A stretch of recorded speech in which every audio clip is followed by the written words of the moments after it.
Hi everyone. My name is Abhay, and I'm here with my teammate Vishali.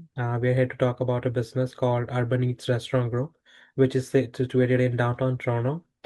Vishali, can you move to the first slide, please?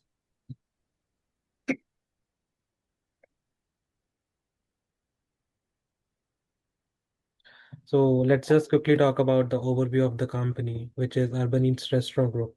It's a fast casual restaurant chain with 25 locations in the GTA region. They mostly serve the healthy fresh meals like bowls, salads, sandwiches, and also offer catering services as well.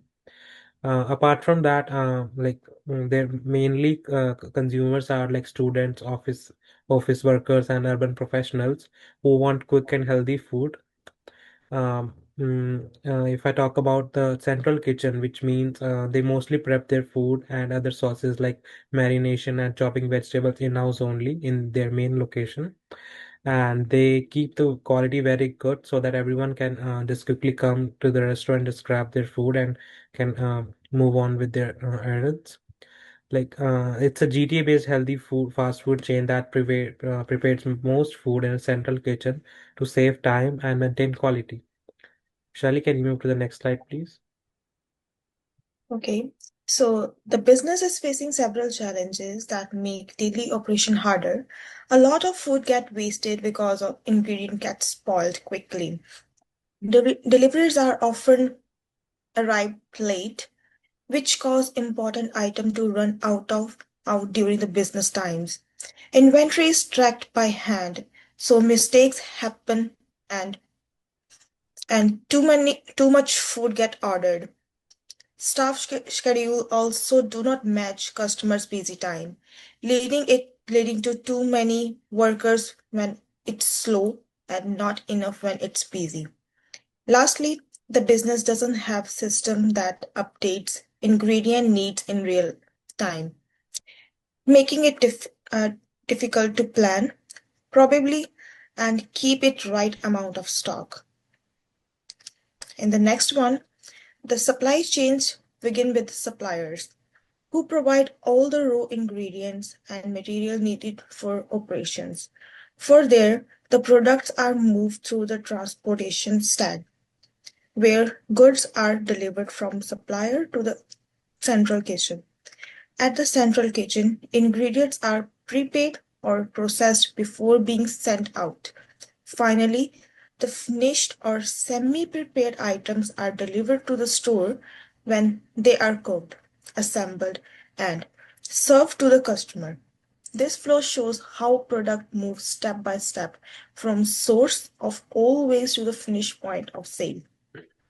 The next slide will Abhi explain it. Okay, thank you, Vishali. Now let's just talk about the current strategies and the risk and the improvement they are facing right now, the Urban Eats Restaurant Group. First would be let's just talk about the strategies, like what they are doing right now. They have a long-term agreements with their suppliers that they have signed their contract leases with their suppliers, and they use just-in-time JIT deliveries to avoid storing too much inventory, which usually helps them a lot. They use dual sourcing, meaning they get important items like meat and other beef products more than from one supplier only, so that they can build their trust. And apart from that, they use a centralized purchasing, which means purchasing from only one location, which because of that they get a huge discount on the wholesale purchase, which helps control cost and quality. Um, let's just talk about the main risk they're facing. The main risk that they could face, which would be the price changes in raw materials. For example, if the price of the beef changes, they eventually have to increase the price of the dish as well. Apart from that, they also face delivery delays that affect daily operations, and perishable goods are going bad quickly. Also, their demand spikes leading to stockouts, and they're also facing some transportation problem that disrupts their supplies. So let us talk about the things that they can improve and what they should add in their system. They can add a digital dashboard to track inventory in real time, and they can build a relationship with the backup supplier so that they cannot they this can so that they can order from their suppliers at any time. They can also try vendor managed inventory, which means where suppliers help manage their inventory levels. Vishali, can you move to the next slide, please? Okay, so this slide show how inventory is managed across three main stages. First, we have raw material such as vegetable, chicken, and rice. These are the basic ingredients needed for cooking. Next is work in progress, which include items that are already potential prepaid, like pre-cut vegetables or maintained products. Finally, we have finished goods such as sausage and packaged drinks, which are ready for customer. However, the current system faces several problems. Too much spoiling because ordering is enhanced. Store keeping more stocks than needed, which wastes space and money. And no consistent ordering method across all locations.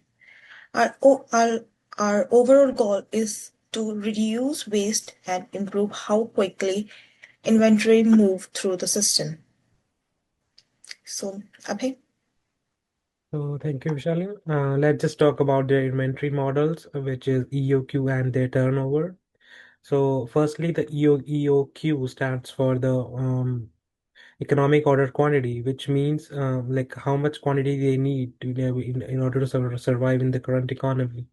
For example, uh, let's just talk about their chicken order. For example, if they order 12,000 kgs of chicken, their EOQ would be around 2,449 kg per order. This number helps the company to decide like the best order size to reduce storage and ordering costs.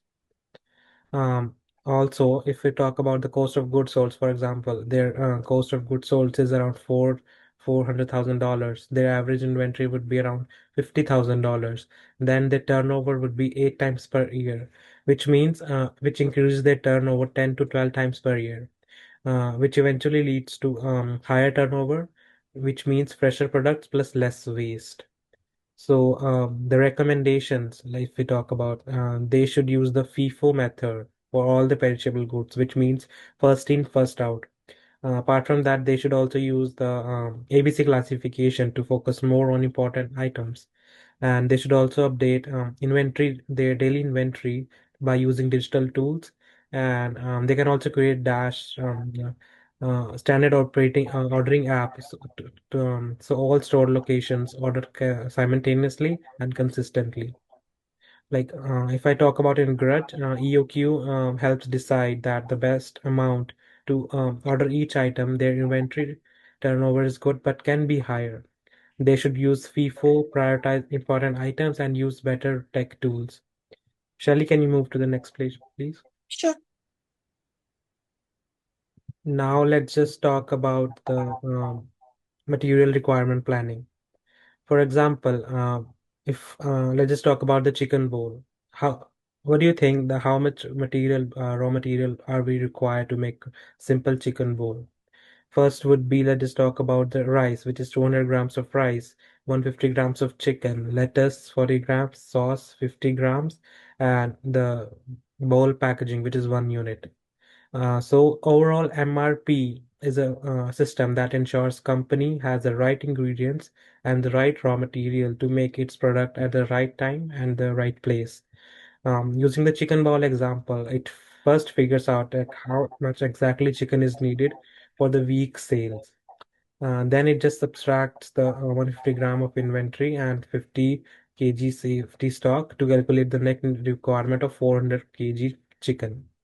This means the system tells that the company should order 400 kgs of chicken and exactly 2 days before production to avoid shortages and unnecessary costing them extra costs.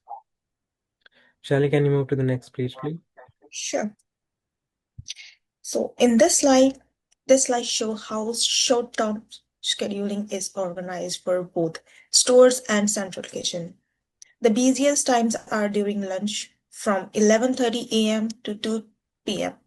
and dinner from 5 p.m. to 8 p.m. So staffing levels are adjusted to match these peaks. For example, store use 3 staff members in the morning for prep, 6 during lunch rush, and 4 in the evening for serving and closing. The central kitchen follow a week plan where each day has a specific focus. Mondays for cutting, Tuesday for preparing sauces, Wednesday for cooking, Thursday and Friday for packing and getting order ready, Saturday for the light preps, and Sunday for deep cleaning and the rest. To improve operational, the plan include using better scheduling software, cross training employees so they can work in multiple roles, and adding part-time staff during the business periods, ex- especially on weekends. The next slide, Abhay will continue. Thank you. Now let's just quickly talk about the key takeaways and the recommendations that the business should use in order to grow and achieve a permanent spot in the market. First would be the optimize inventory management. Their goal should be that they should not hold too much stock and they should reduce their waste. How they can do is that they can use the EOQ method and the FIFO, which is first in, first out, and a standard app to decide how much to order and when to order. Second, if we talk about enhanced supply chain visibility, which means they should know where your suppliers and where are your suppliers, where are you getting products and raw materials from, and you should also have a backup in case one of the suppliers calls in that they don't have any enough product or something. How they should do is that they should use digital tools or dashboards to track everything. And for example, they could find backup suppliers and try letting suppliers manage their stock in warehouses. Third would be the refined production and labor scheduling. This means their goal should be to make sure that the right people are working on the right time and at the right place. How they can do is that they could use modern scheduling software and train each employee to do multiple jobs so the team can quickly adjust, and especially when there's busy time in the restaurant. They could, fourth would be the leverage MRP for efficiency. In this, their goal should be to use the MRP, which is Material Requirement Planning System, as we discussed earlier, which can be helpful by fully integrating the MRP system to prevent running out of the materials. This could also avoid expensive last-minute buying and make planning so much accurate and exact. Vishali, can you move to the next slide, please? Sure. So yeah, so that's it. So I think we have just cleared about the Urban Eats restaurant group. I hope you have any questions. I would be more than happy to answer them. So thank you. And the last slide we have our references. So yeah, that's it. Thank you, everyone. Thank you.